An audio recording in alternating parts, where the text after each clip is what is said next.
Las espinas del nopal. Reportaje especial.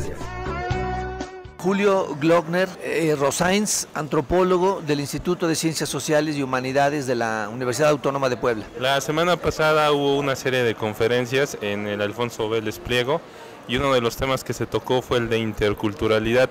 Este término, ¿cómo lo podría definir en sus propias palabras? Bueno, es un término que se refiere a la convivencia, a la coexistencia pacífica o conflictiva de diversas culturas. Y es un rasgo predominante en nuestro país desde siempre, digamos. Hay interculturalidad muy compleja en el México prehispánico. Solamente para referirnos al centro del país tenemos pueblos otomíes, popolocas, nahuas, toltecas, chichimecas, es decir, hay una convivencia, te digo, pacífica o violenta o conflictiva desde la época prehispánica. Lo mismo en lo que se llama Aridoamérica, en el norte del país. Y desde luego después de la conquista pues tenemos nuevos elementos, digamos, en esa interculturalidad con la llegada de los españoles. Es decir, la cultura española está conformada por una tradición árabe. Los españoles a su vez estuvieron conquistados 800 años por los árabes.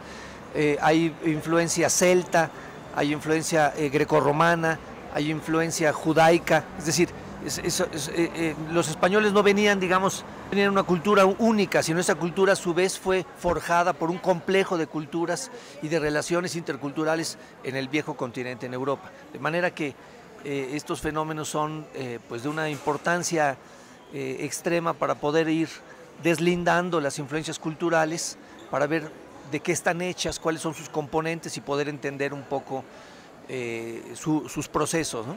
En un contexto más actual, ¿se puede decir que el campo y la ciudad también forman un ejemplo de interculturalidad? No, porque no es que la cultura urbana sea una cultura y la cultura rural sea otra cultura.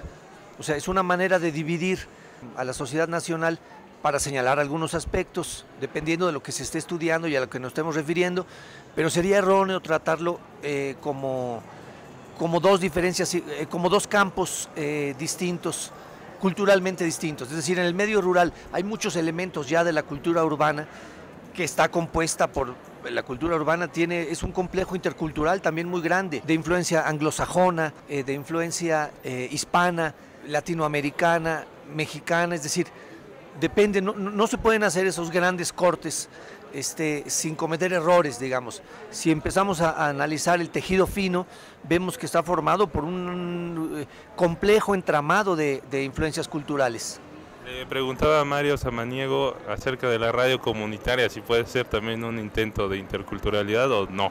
Bueno, sí, en la medida en que sirva esta radio como puente, digamos, para poner en contacto, en el caso de Tlaxcalancingo, para poner en contacto una tradición náhuatl que de alguna manera se conserva todavía en la localidad, ¿no?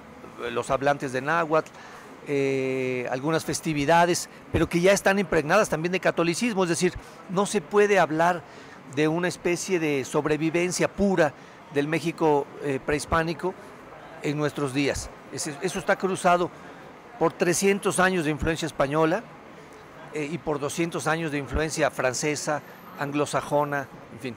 Es decir, hay un proceso de afrancesamiento durante el siglo XIX, durante todo el porfiriato. Hay un proceso de norteamericanización del país. La influencia de los Estados Unidos es enorme, ¿no? Los muchachos en la Sierra Mixteca, por ejemplo, están más preocupados por aprender inglés que español. Hablan mixteco y hablan inglés porque saben que su destino está en los Estados Unidos, ¿no? Este país, los gobiernos, los malos gobiernos que hemos tenido no han sabido ofrecerles oportunidades laborales ni de estudio y su destino está en los Estados Unidos. Entonces su prioridad, además del mixteco, es aprender inglés. Entonces ahí tienes, por ejemplo, un salto, digamos, por encima del castellano, que es el idioma, la lengua nacional, ¿no? No podemos evitar vivir al margen de una cultura y esa cultura es siempre un complejo entramado de diferentes influencias, ¿no? Más a estas alturas en que estamos conectados a través del internet, del teléfono, de la televisión, del cine, al resto del mundo, ¿no? Tienes por donde quiera que ahora la influencia oriental, digamos, de las últimas décadas, ¿no? tienes la presencia de la cultura china, japonesa, que a su vez es el resultado de otros entramados culturales en esas regiones del Oriente, ¿no? Entonces es realmente una situación compleja y muy interesante para analizar.